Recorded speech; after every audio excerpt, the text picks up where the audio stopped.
Oh, sorry, Oliver. We good? Kia ora, everybody. Here for our first briefing of the day around our integrated planning framework. So we've got the team at the end of But councillors, so this is probably one of the last briefings, although I think you'll see a bit of me today as before Amy starts on Monday, and then we'll start the handover when the new director starts on Monday through those briefings and meetings. But it's a great pleasure actually because we've got a lot of the planning team in today, but we do not have Andrew. He is sick, so he sends his apologies, but the team has fabulously pivoted this morning in order to still deliver this. So obviously we've had news that around the planning and what we can and cannot do, and we did a briefing on that when that first came in to say what that meant for the planning framework work. So the work is still ongoing, as we said in that briefing, and then so today is about bringing back some of the work that the team are still doing. And I will hand over to Lisa, who I think is going to be leading today, and the rest of the team to talk through that work with you. Kia ora, councillors. So today I'm really just going to introduce the presentation, and then Luke and Simon are going to take it from there. But before I introduce the presentation, I just want to introduce the team. So here we've got Luke McKellar, who's been a planner with us for, give you a clue, how many years? Six or 7 years. And we've got Simon, who's been with us for 13, 14 years. And in the back of the room as well, we've got Paul, who can just give a little wave, who's also been with us for 5 or 6 years. And they're leading the presentation today because they're the ones who are leading the work on the plan reviews. So Paul's got a real focus on the coastal elements of the plan reviews. Simon's got a real focus on the land and water elements, and Lukeel's got a real focus on the plan architecture and sort of how the system will work. Paul's not going to present, but he's here to pop up if we've got some questions for him. Yeah. So just on the framing presentation, it's just worth pointing out that we've got a note there that in August we'll be briefing you on the scope and phasing of the coastal work stream. Now, post the discussion we had last week where we talked about the pause on certain work while the RM framework's getting sorted out, we're going to take a pause on that briefing for, I think it was scheduled for early August. So we're going to take a pause on that and might come back to you kind of later in the year on the coastal work stream specifically. But I mean, the coastal work stream is sort of all being pulled into the same foundational work that we're doing for the natural resources chapter of whatever regional plan is the new plan for the region post 2027. So the work's still going on the coastal plan, but just how we brief on that will just be postponed. Over the last few months... Lisa, I just got a question from Councillor Robinson. Yeah, no, thanks for that. However, I just think if we have a briefing based on what has been collated or discussed to date, then we could at least have the opportunity to see what we could actually incorporate in other documents or, maybe more strategies as opposed to plans or policies. So if we don't have that, how can we just assume that it's not going to be part of some sort of exemption process? Because we've had no analysis of if or how or why to date. Like, actually, we've had nothing really this year other than it probably won't pass. And, from what I see in the exemption criteria, we can still do other things. And how can we do these other things without having an update on what has been done? So could we have clarity over that, please? Yeah. We certainly can do some briefing on that. We'll just need a bit more time to be able to pull that together because the exemption criteria and things they're not in law yet, and we need to kind of see how that actually plays out once the legislation lands. But we certainly, the same work is ongoing. So the same foundational work looking at significant ecological areas, looking at sort of the other kind of spatial elements, natural character, and all of those other elements is still ongoing. It's the bit that's really changed there is kind of how fast we can progress some of the policy options. But yeah, once we get a bit more clarity around like what the law will say, we'll be able to give you some better advice on what we could or couldn't seek to I think I'm pursue. picking up, Lisa, that Genevieve's also saying maybe we just start thinking about what are the other pathways that things could go down. Obviously, we've had the signal from in the RMA reforms as well that there will be an environment chapter and coastal stuff will need to be in there. So that work needs to continue to get us to there. So that's important. But yeah, what are the other maybe non-statutory things we could also do? And I think that's important in the context of all the work we're doing. So that's just a good consideration here. Interrupt again, but I mean, I just feel like there's not a lot of airtime this whole triennium on coastal, so I'm going to have my 1 minute's worth if I can. So I've done also based on the current criteria and the forward sort of look at what they're changing in the coastal policy statement. There's still stuff in there now that we should be doing, which we're not. There's stuff that we can be doing, which we're not. So that's why it's really important now that we be proactive. And if there is a way of exempting something, we should be looking at it. And if not, then why not, I guess. So, yeah, thanks, Craig, for... Cool. Thanks, Genevieve. Cool. Let's carry on. Thank you.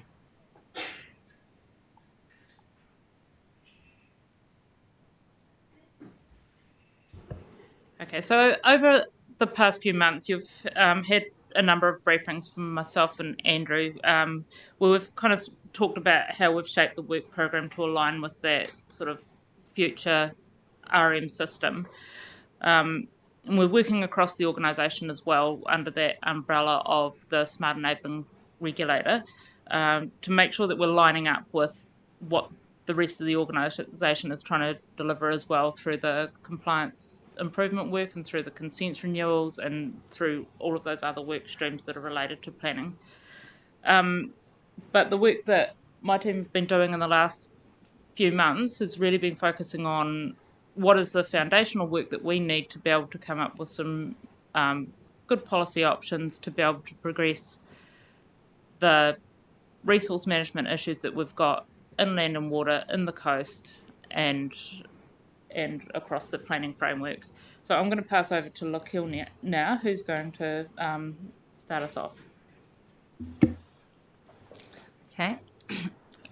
So the purpose of our briefing today is to provide an update on the development of the 2028 planning framework, specifically scope and some early emerging themes, and might cover a wee bit of what Lisa's talked about too. But to recap where this sits in the overall planning program is we're about halfway through a work program that started in 2020 when the when the National Policy Statement for Freshwater Management was released.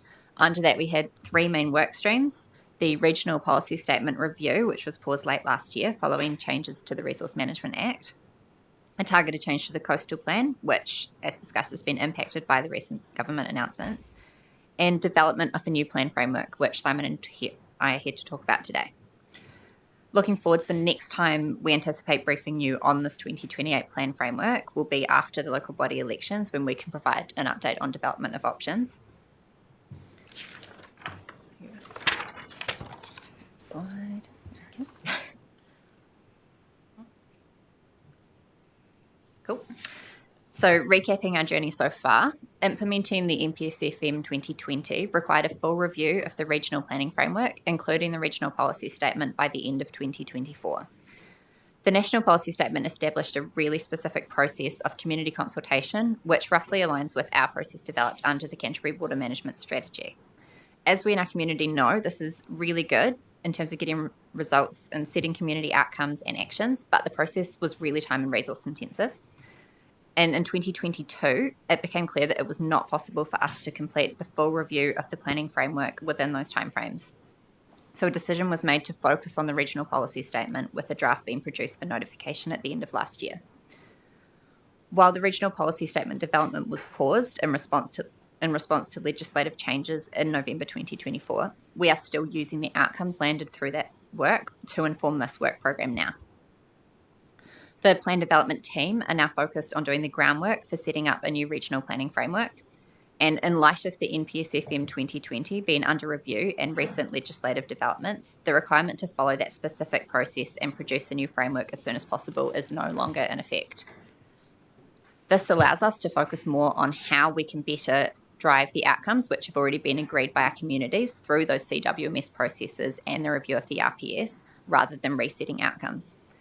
And the last thing to emphasise here is that we will be ready to write the new plan in a way that's consistent with the new system when it lands.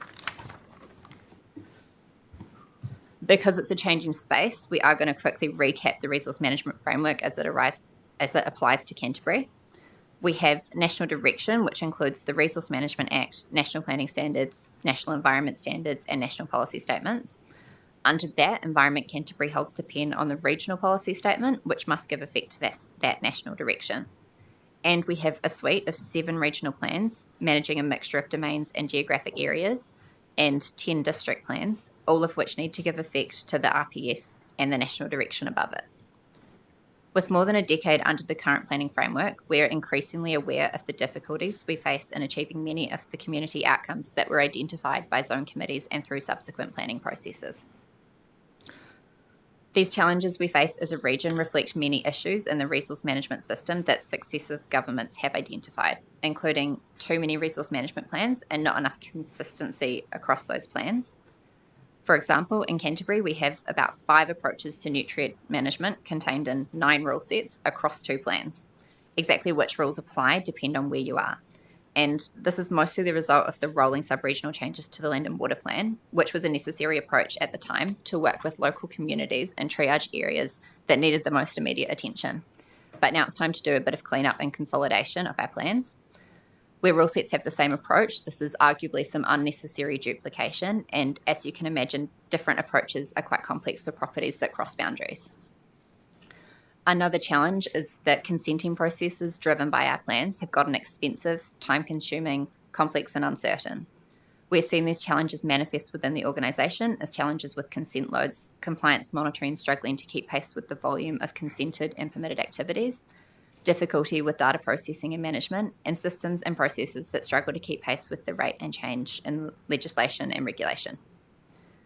The system is not delivering the right outcomes, including more affordable housing, protection from natural hazards, water quality improvements, or infrastructure development. And as problems arise with the planning framework, we're finding it increasingly difficult to identify targeted fixes that do not either trigger unintended new consequences or add layers to already complex regulation, while also creating opportunity for reinterpretations to occur during that development. In addition, our plan framework is constantly the subject of litigation and judicial review. There is a clear and consistent message coming from central government to local government that we need to work towards resolving these issues, and successive governments have had significant resource management reform programs. I'll add that central government itself can be an exacerbating factor of complexity, as another thing we've seen happen is national direction coming in with different or parallel, but not quite the same, requirements to those in our own planning framework. And this has a really big impact on plan users, but it's difficult for us to address because resource management plans are inherently not as agile or easy to amend as national direction. Something that is in our power is working towards consolidating and reducing complexity in our own framework. Kia ora. I've got a question too, but where you go, Peter?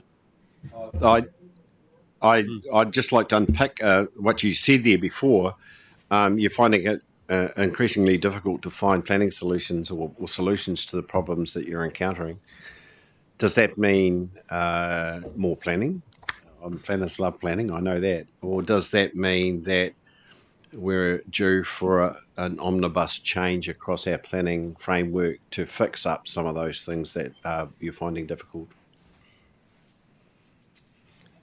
Peter, I'm just going to hold a second. I reckon it's a really good question. I'm sure Ian and Claire and myself got a good question too. Okay, no, it's fine. We have got a few. Well, I think we should ask it, but I think we've got quite a few more slides. Let's get through them because that might be answered, and then we'll open it up. All good? So, yeah, let's take a note of those questions. Thank you. Sorry, Peter. I know. I want to find out what that is.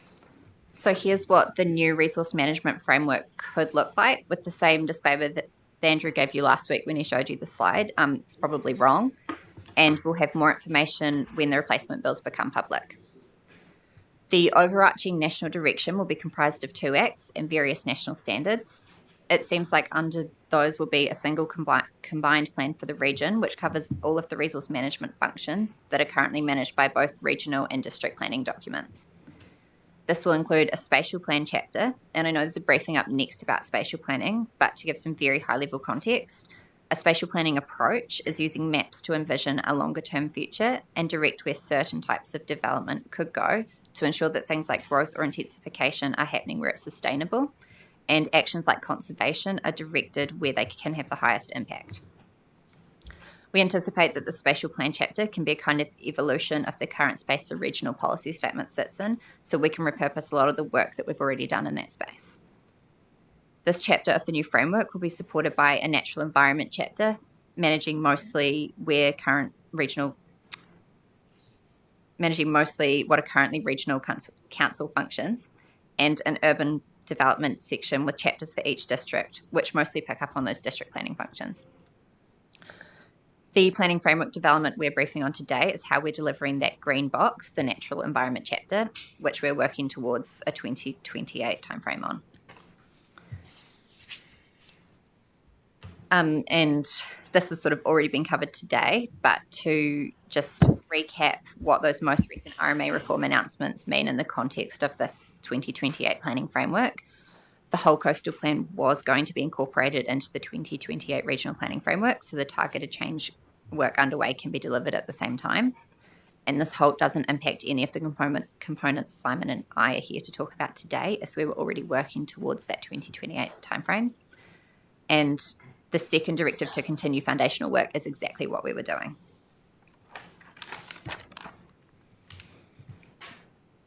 And on to what we were doing. We've developed some business drivers and key goals to focus the plan development and guide how we can set up the building blocks for the next generation of planning. These come from our current functions and the issues we have delivering them. The business drivers are core service delivery, environmental regulation and protection is a core service, and the rules in the regional planning framework are the last few slides. This leads us to the overarching project goals of delivery of a more implementable plan framework, primarily by reducing complexity and increasing regional consistency, and delivery of a more holistic framework, managing resources ki uta ki tai, from the mountains to the sea. We are delivering this through 2 closely aligned work streams: plan architecture, which will establish how the plan will work, and plan development, which will be setting the policy or what the plan will say.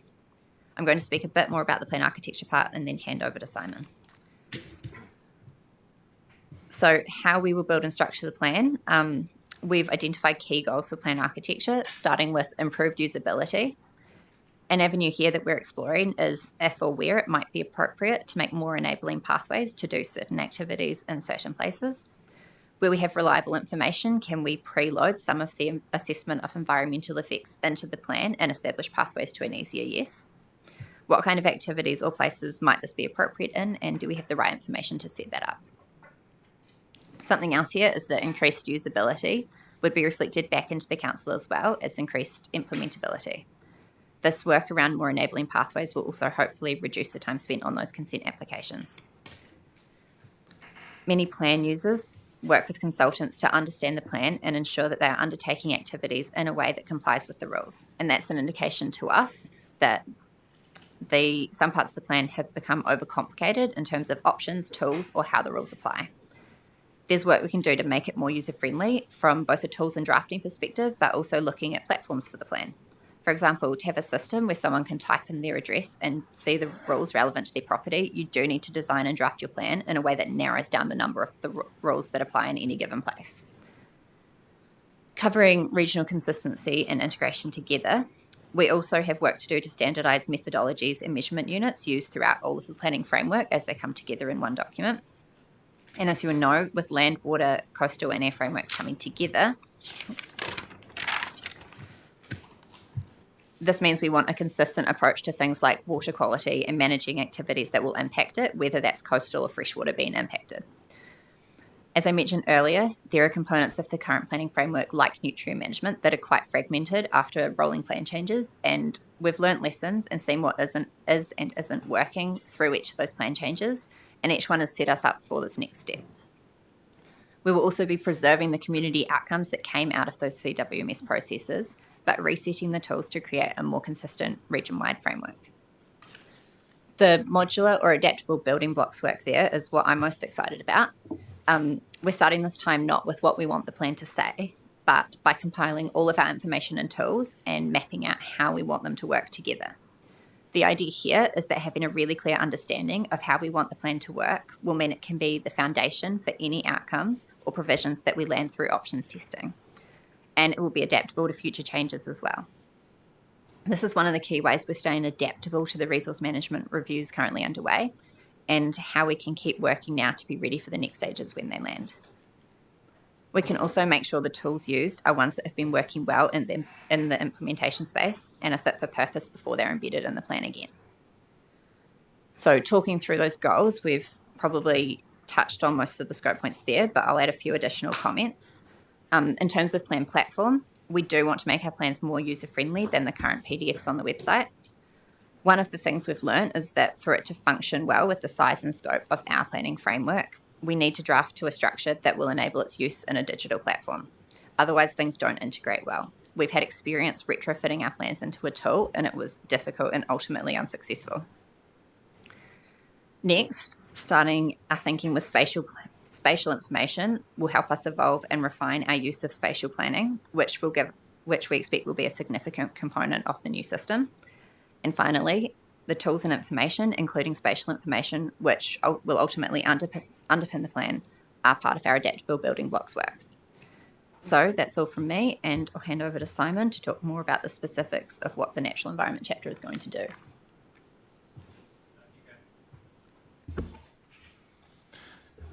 Ngā mihi kia koutou.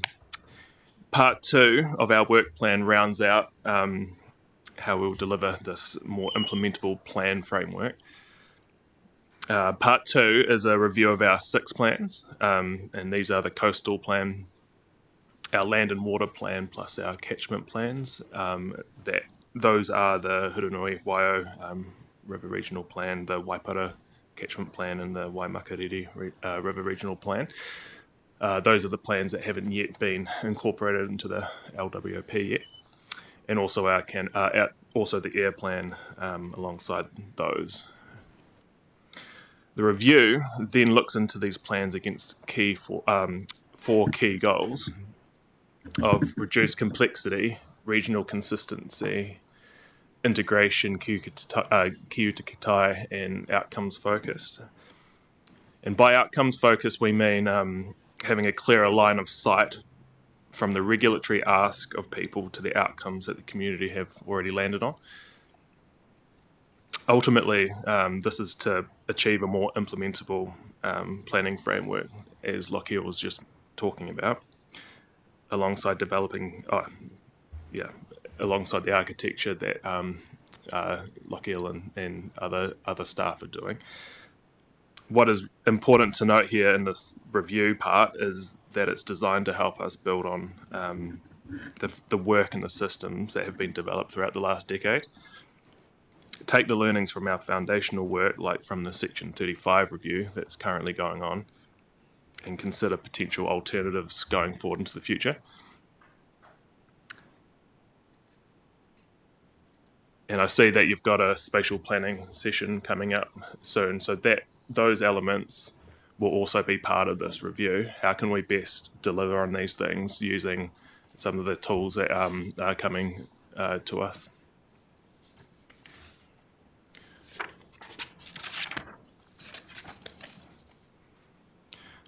So we've taken an initial assessment across the board into how our planning framework stacks up against the 4 goals. Now, this is just an initial snapshot based on some technical reports we've got, based on the learnings from RPS engagement and through a lot of experience in the organisation as well.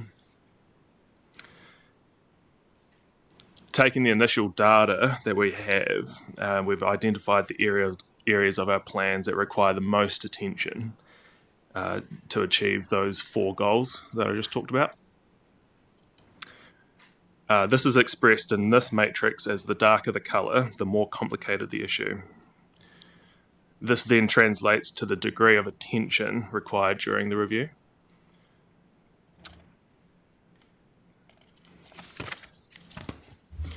So we'll look a bit more closely into the,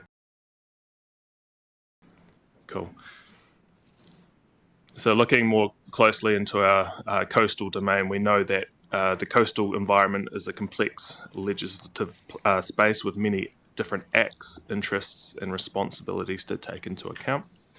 For example, coastal ecosystems are managed through different regulatory regimes, agencies, and across different administrative and jurisdictional boundaries. This results in added complexity implementing the plan, particularly in consenting. There is a small element of variation implementing the coastal plan throughout the region. There are specific planning responses around Banks Peninsula and the Port of Lyttelton, for example, but our initial assessment doesn't highlight regional variation as being a significant issue, particularly compared to those other goals. Freshwater outcomes are not well connected to coastal outcomes, and this has been highlighted here as a high issue here. This is highlighted from the fact that we have nutrient limits set for freshwater and a separate set of contaminant limits for the coastal environment. These coastal limits do not include nutrients, creating a disconnect. In other words, they could be more aligned and integrated. If we look into freshwater management, we know that there is a high degree of complexity in the range of tools used and how they're applied to manage contaminants. Tools like Overseer and the Farm Portal require significant data input and technical expertise to operate. So, preparing and auditing nutrient budgets has become time-consuming and costly, which affects both our consenting function and those navigating the consent process. We use a variety of methods to manage freshwater quality and quantity across the region, which has implications for how we manage and integrate data. For example, there are at least 5 different approaches to managing nutrients, along with several methods for allocating and accounting for freshwater. This diversity impacts how efficiently we can carry out assessments and make decisions.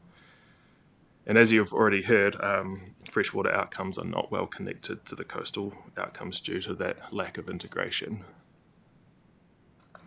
Some freshwater provisions lack a clear line of sight between the regulations and the outcomes already agreed by the community. Landowners have made considerable effort toward reducing nutrient loading through improved practice, farm plans, and audits. These are all important steps within the framework and have helped us move in the right direction. At the same time, it's not clear how these efforts and the audit grades achieved translate into the outcomes the community expect for their waterways. Our current planning framework does not easily allow us to address over-allocation of freshwater bodies in a timely way and lacks the agility to respond to changes in water availability and critical water needs.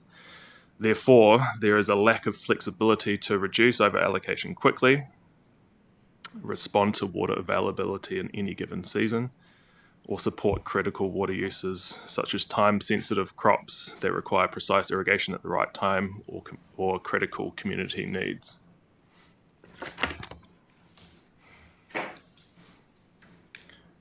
In the air domain, our framework for managing equality is working relatively well. This is largely because we don't come across the same level of complexity, variation, and issues with the line of sight to outcomes that we have in the freshwater and coastal domains. However, there is still room for improvement. We need to explore how we can improve how air quality is managed with how land is managed. And this has been highlighted by yourselves recently, about the need to better integrate managing land use with managing discharges of dust from quarries, for example. So the biggest, the area of focus here would be that lack of connected outcomes, particularly with land use. So the next steps for us is to continue on our foundational work that we've been doing recently, and that includes engagement across the organisation to develop ideas and some of those alternatives we mentioned before. Digitisation and automation of some of the functions we have, that's going to be driven mainly through Locheil's work. Explore and develop spatial planning and how that can help us achieve outcomes better. And coastal work, the coastal work stream and targeted engagement around some of the work happening there. Kia ora. Hey, I've got a lineup of councillors that have put their hand up throughout that, and thanks for the patience. But now we've got actually half an hour that we can have a good discussion, so thanks for that. John, you've got your hand up too, so I'll add you to the list. Look, I think thank you so much for this presentation, because you've actually highlighted some of the key areas that we could really improve on, and I think I'm seeing councillors really think about what you've been saying. I picked up the point about the 5 different approaches to nutrient management, the 9 different, I can't remember exactly what you said, the 9 different sort of ways it's done. Let's be better at that. So in terms of Peter's question about is it more planning or whatever, I think you have sort of answered that in terms of there's a bit of organisation to do and a bit of thinking about how modern plans actually can work better. You've obviously said that you've learnt a lot, and that's really important as we head into that. But there's obviously a need eventually under whatever RMA comes out to have plans. They will still exist. But I think what you've showed us is that you've really done an analysis of where you need to focus the effort in the interim. So I thank you for that. But Peter, feel free to ask your question. Then I've got Ian, Claire, Vicky, Genevieve and John so far. Yep. Yeah, Chair, thank you. Look, I'm a wee bit surprised and concerned with some of the stuff I've heard today, because I was lucky enough to be here under the Commissioner-led government that put the land and water place in 2012, and that to me seemed to set the fundamental. I mean, we'd been waiting since 1999 for a land and water plan that we can hang some of this stuff off. And so that's 13 years ago that this happened. And we've done some regional stuff since then. And just a bit of background from my point of view, that in 2008, 2009, I was working for Horticulture New Zealand and worked with Christina Robb, actually going around the country telling farmers and telling water communities that they need to put water meters in. And then we had the system that would be telemetered. And then we had, what are you going to do with that data?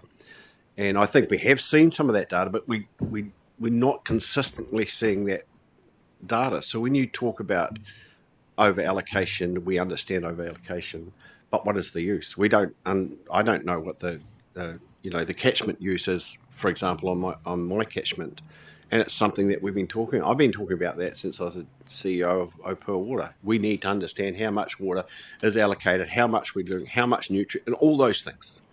Okay, and look, this is not a criticism of what you're doing, because you're planners, right? And you live for planning, and I remember Peter Skelton saying, planning will never end, there'll always be planning. But there must be a time when we get to be able to look at the data that's coming out from these plans. And I know we've caucused a bit with Councillor McKenzie and others, and Councillor Ward, and we had a discussion this morning about this, and it's frustrating. It's frustrating because the only visibility that I ever get as a councillor is when there's a complaint. That's the visibility I get. When someone rings me up and says, I've got these bloody people coming to my place and they want to know this, that and the other thing, and it's, I don't, know where to go. So we understand that. So I think there's a step here. And my omnibus question still stands, because I think that, from my point of view anyway, I think that may help that out. But my main concern, after that rant, my main concern is the fact is that we're now going to jump into a planning regime, and are we going to forget all the things Are we going to forget all our lessons that we've learned Definitely not. just because we've got a new regime? I don't think that's what I heard. I heard the exact opposite. But let's leave it. Well, that's my question, so I wouldn't mind an answer. Yeah, it's really important that we look over the last 10, maybe even 20 years around what we have done, what we have considered, what the pros and cons of those considerations were back then, and then what we know now, what's changed, and what better information and data we have now. I mean, you've brought up a really good point about the visibility around that data and how it can be used. Between the plan architecture work and the work that I'm leading, what I'd quite like to see is a system put in place where it would lead to something like a dashboard, something where we can have data that's relatively live, that we can see where things are at in a more temporal and in a quicker way. That will help functions across the organisation, but also just have visibility across the community as well around how things are going. There's a lot of work that has been done in the past, and a lot of money, a lot of time, a lot of expertise, and we need to respect that, and we need to learn from all of that and look for where the pinch points are and hone in on those, but build on what we have done and what the community have done in the past. And ultimately there will be an omnibus change, because that's what the natural environment chapter that the current government has put out there will be. I mean, we don't exactly know. The staff have drawn a picture of what it could look like. We don't know until the legislation lands, but that's been the signal and it does align with the integrated plan that we were already heading towards anyway. But there might be constraints on that through the legislation, so that's fine. But yeah, I think that's correct.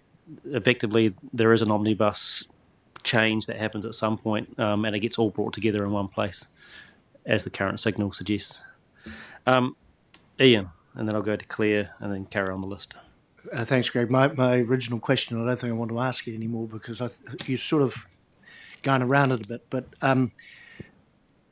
so I've listened very carefully, and I think quite a lot of what you're saying is really good, because you're talking about reduced complexity. We all know that that's really essential.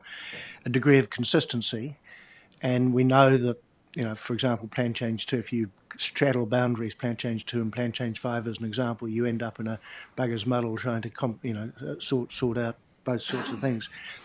There is a danger, though, with regional consistency, that you might not cure the problem, but because of the scale of the region. So that'll depend on the level of detail, I guess, in terms of regional consistency, integration, and outcome focused. And we had a discussion at breakfast time about over allocation, and it's a good case in point. Is there an issue with over allocation, and are we monitoring, for example, with implementation of good management practice? And you gave me a look, Taflin, when he mentioned. Are we monitoring whether, in fact, water usage is going down with the implementation of good management practice? And is over allocation, although it's a paper issue, is it an issue in reality? And the figures which I've seen, which Peter referred to, are now out of date, would suggest there isn't an actual problem. It's a paper problem. So we need to sort that out before we put too much effort into solving a problem which doesn't exist, compared to a theoretical problem which does exist, but a practical problem that doesn't exist. And are we better to put our time and effort into something else? But I guess what I was going to sort of so I think what you're describing makes a lot of sense, and it looks really good. The common theme I hear from the regional, from the provincial areas, is that that we have plan change and plan change and plan change, and we never get a chance to implement the programs we've tried to put in place to deliver on the outcomes. And I think that was the worst thing about the previous government implementing the 2020 MPS for fresh water, is it threw out everything that people were trying to achieve with the earlier versions of the MPS, and they really reacted badly to that, and it's caused a huge amount of mayhem. Now, if this current government takes us back to something like the 2017 MPS for fresh water, then a lot of our sub-regional plans are almost fit for purpose, and then it's a question of working out how we can get a better alignment between those areas that don't have a sub-regional plan and those that do. So you don't, where land crosses boundaries, you don't have those complexities, or some other solution as to how you deal with those complexities would be really good. But you flag that as an issue. So if you flag it as an issue, you're clearly working on a solution. So this is exciting. But I guess a lot of people would say, well, if PC2 and PC1 and PC7 are fit for purpose under this version of the MPS, and the government takes us back to something that looks a bit like that, then can we use those without having to? I mean, you did say to announcing Peter, we don't need to start again. We can learn off what we've got. And so maybe some of the plan change is maybe minimalistic for some parts of the region. Sorry, that's a bit of a ramble rather than a question, but there is a question. I am glad to hear that you're excited about it, though, because I think they have said some really good things to point towards, reducing that complexity. But you're right, Ian, having the balance between getting regional consistency with still needing to focus on catchment issues is really important. So and trying to build on those plans, those sub-regional plans in particular, that are actually may be still fit for purpose, depending on where the government ends up with the... And at the end of the day, they will be still in place until something new replaces them. So in a way, that will remain. And if we can make those better tweaks, like you said, to fill in the gaps, that will be really important. So. And look, in terms of delivering on a new plan in 2028 or whatever the timeframe may be, if there is a reflection that some of the sub-regional plans actually look like they may be something that communities can have faith in as not only as an interim measure, but as a measure going forward because actually they look like they do comply. That might be a useful message to give to communities, or give them a degree of surety that they're aiming for the right things, I guess. Yeah. Thanks, Ian. I was just going to make the point that we have an opportunity now. The MPSF 2020 was taking us on a journey to do what you're mentioning just before, is to really look at the implementation of getting to those outcomes that have already been set. So I'm excited about this opportunity because it's relatively rare to be really honing in on the implementation aspect of it, and then trying to achieve multiple outcomes, some of which are reduced complexity and consistency, but also having that clearer line of sight between on-the-ground effort and what those outcomes are. I mean, when I talk to Andrew Cushney or irrigation scheme chief executives, they're just crying out for some consistency of approach. So give us a chance to, because it's going to take 20 years or 30 years or whatever it is. And if you keep changing after every 3 years, then Thanks, Ian. Claire? Look, I think Ian's probably sort of expressed a lot of my thinking, and I guess for those of us who have been involved in the CWMS right from early days, like Peter and myself and you and John and others that might sit at the table, I too am pleased to see the direction of travel.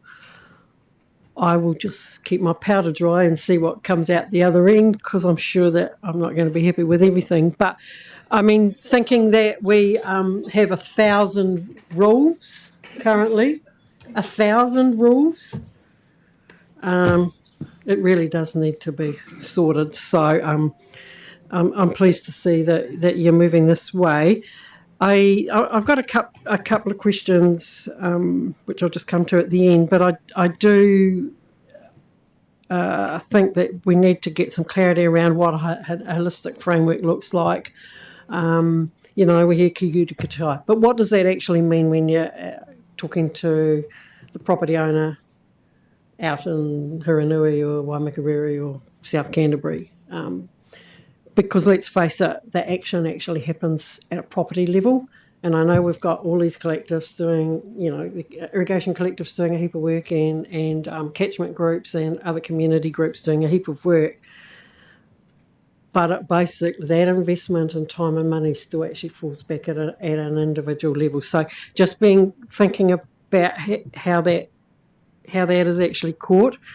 Pleased to hear, about retaining the community outcomes that people have been through the sub-regional process, because I think that the CWMS and zone committees and the planning processes that those communities went through, or a substantial amount of the region went through anyway over time, were very painful. They were very long, and there was a lot of engagement and a lot of skin put into this, and it certainly didn't satisfy this end or that end, so somewhere in the middle it met. But we don't want to lose that.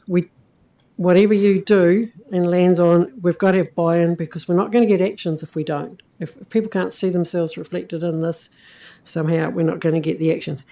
So I'm two questions really, just with regard to the natural environment chapter. Some of the land uses already dealt with by TAs. Have you had signals that we can actually drag that into the environment chapter, or is that something that you're just sort of going to grab anyway? I actually think that that's where spatial planning is really going to come in really useful, because we can kind of go, these are the outcomes, and this is what needs to happen in a land use sense to achieve those outcomes in the freshwater. Yeah. And hence your comment around, some of the work of the RPS could be helpful in that process initially, but obviously it's going to be a really interesting and exciting time for planners across districts and regions to work together. So, I wish everyone luck with that, but I do think it's possible. I totally do. So just picking up on Ian's thing, the very first line was uniqueness in my notes, and I had it last night as well. And how do we retain that uniqueness, but get some regional consistency? And I can understand that, and I think that was always the intent of the Land and Water Regional Plan anyway. But yeah, we also went off on our own little ways. I like the idea of a modern plan that's got some more flexibility, and I think that if we can, and I think this council table has acknowledged the non-statutory way of working that the organisation's pivoting to, that flexibility's got to have that responsiveness built in the form of a non-statutory work. So, yeah, I wouldn't say I'm excited. I'm pleased to see the director. Say you're excited, excited, I'm not going to go like this like Stephanie did with her bells and whistles You're a few quietly years ago. excited, maybe. I am. I think that it's a good move. So I'm pleased to see where it goes. But, there's obviously a lot of... Cool. Thank you. A lot of work to happen yet. Okay, Vicky. Yeah. Well, firstly, I feel like I can sleep soundly tonight knowing that the complexity isn't on my shoulders, because I think Councillor Mackenzie has been making comments quite recently that it's entirely the Green councillors at our table that created the complexity. I've just heard it definitely not from the horse's mouth, so that's good. So the CWMS, that is really grounded on adaptive management, and I think again talking something that Councillor Mackenzie and I agreed on the other day, which is the sort of absence of the tracking and the data and information. And it feels like there's a huge opportunity to pull all this data together. We've got the opportunities now with the way computers and technology's gone. We can do real-time monitoring or, regular telemeter data for a range of contaminants, for example, for flows, all sorts of things. And so I think that setting up a platform where that information is available, at least to those for whom it's most important to know. So that's perhaps your catchment groups, us, the TAs, so that things can be discussed, looked at in a reasonably regular way to really inform what is working and what isn't. Because otherwise you're doing, and the frustration that Councillor Mackenzie talked about the other day was the fact that people are doing things, spending money, putting effort in, and not seeing the outcomes. There's still angst in some communities, lots of communities, about the fact that for example, nitrate concentrations aren't getting any better and all those sorts of things. It has to be science informed, and we have to be looking at it regularly enough to know that things are tracking in the right direction and what to do about that and where and when. So I think that's, for me, that's a big piece, and that's, will be true of coastal stuff and all sorts of other things. Taking it on to air, so it says like no regional variation, but we do have the urban, I'm trying to think what they're called now. So the air sheds, it's that simple. The clean air zones and so on. So there is some regional variation. And I would argue there is some complexity in there, not least the fact that we have health impacts that we need to understand and work into our planning, which needs Te Whatu Ora to come to the table as much, and maybe others. We don't have, so it might seem, I suspect this one might feel less complex because we don't actually have the data and the science behind it at the moment to really demonstrate what the complexity is. It's part of that, it always looks simple to those who can't, who don't have the full picture.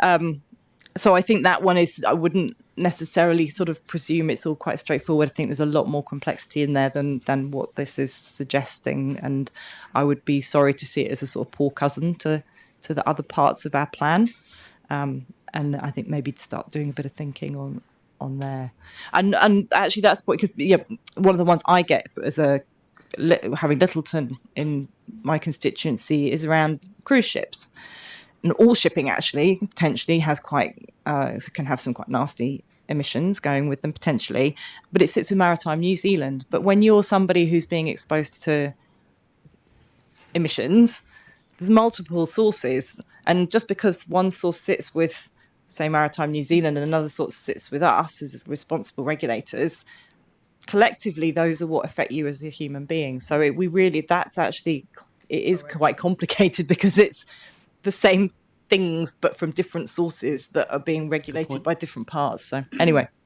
Thanks, Vicky. Genevieve? I'll try and be quick. Just trying to cover a few things here.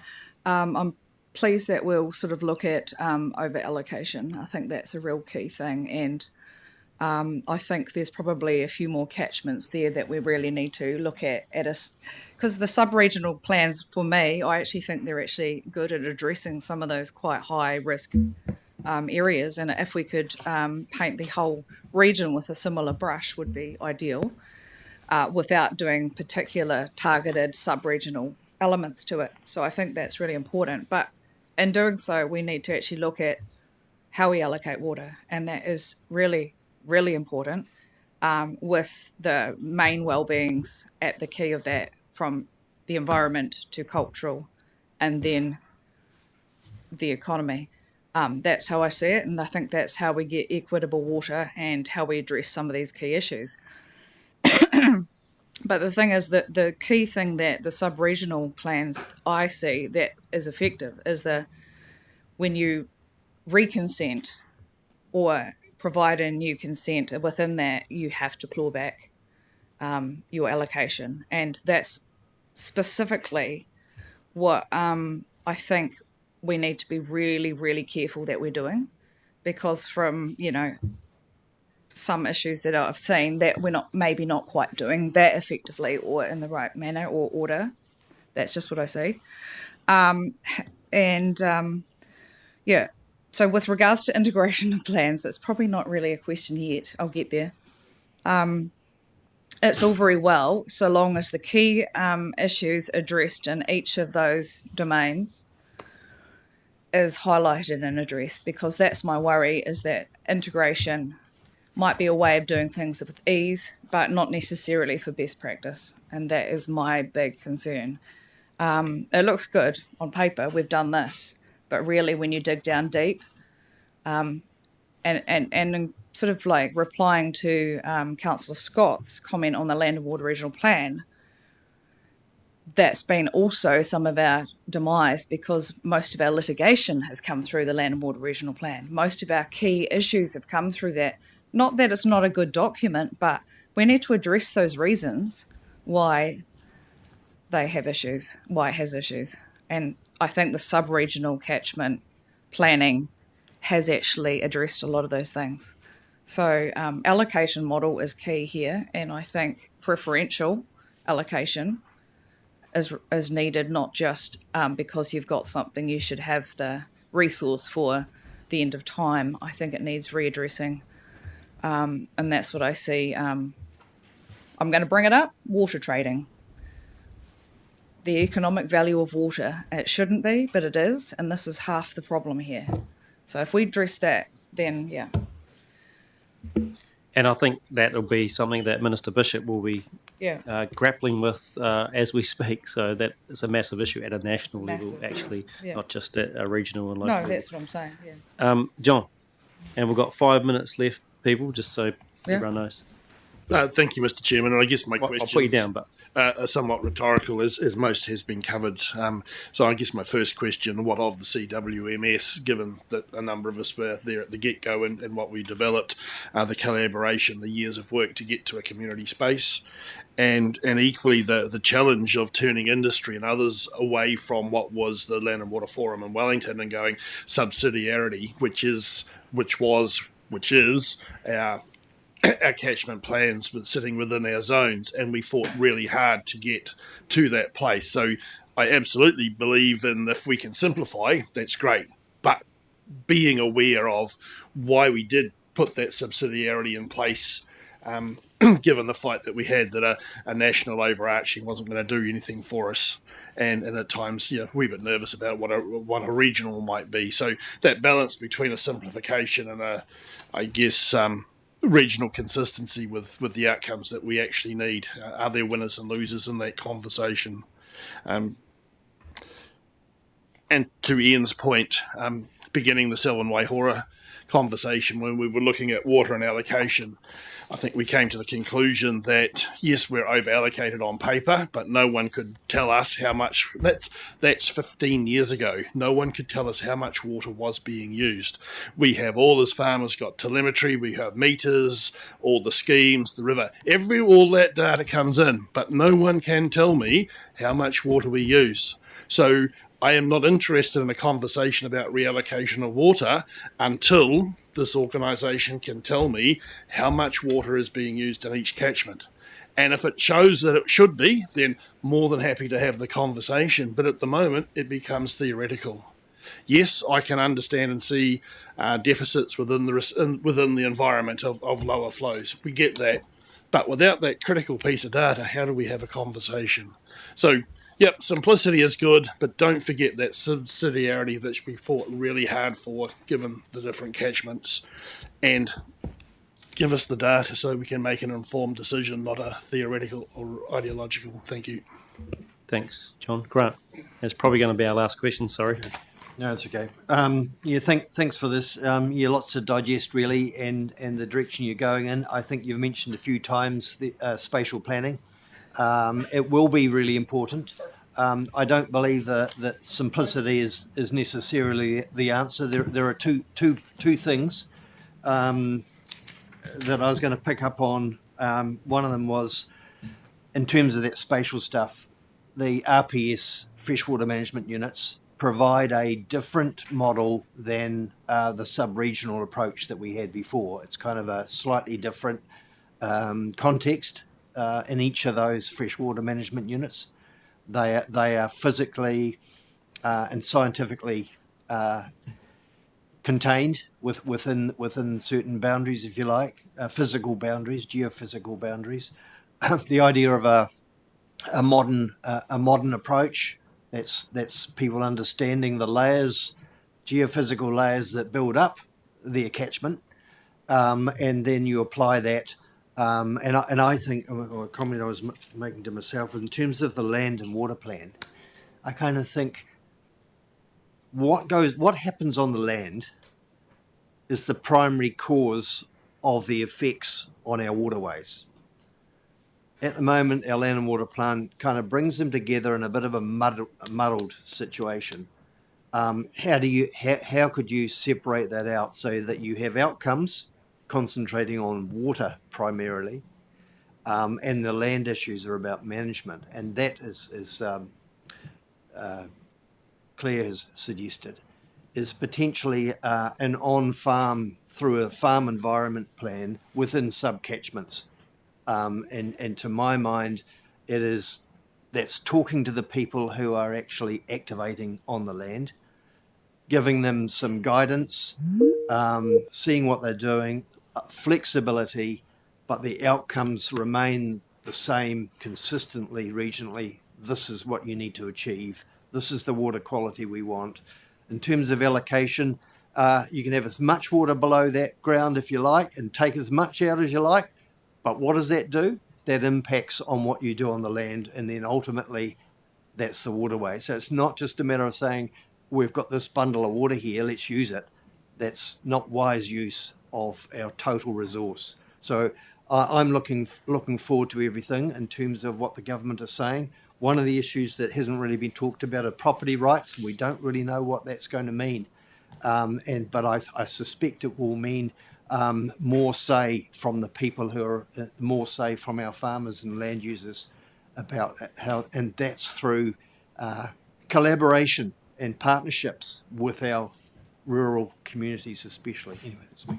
Thanks, Grant. Look, and I had Dion and Nick on the list too, but what I'm suggesting, I think we need more time on planning stuff like this. Is obviously very important and topical, and we all have an interest in it. I note that we've got the August one on coastal stuff, but I just think if we can find some more time to continue the discussions around planning, that will be really important. So that's just a thing there. And if Dion and Nick, if you did have specific questions that you wanted to throw in, then maybe we'll just email them around. I had a few too, so let's just do that, but also hold them for the next briefing because we've got our guests have arrived. So I think we'll move on to our next session. So thank you, team. Really appreciate that.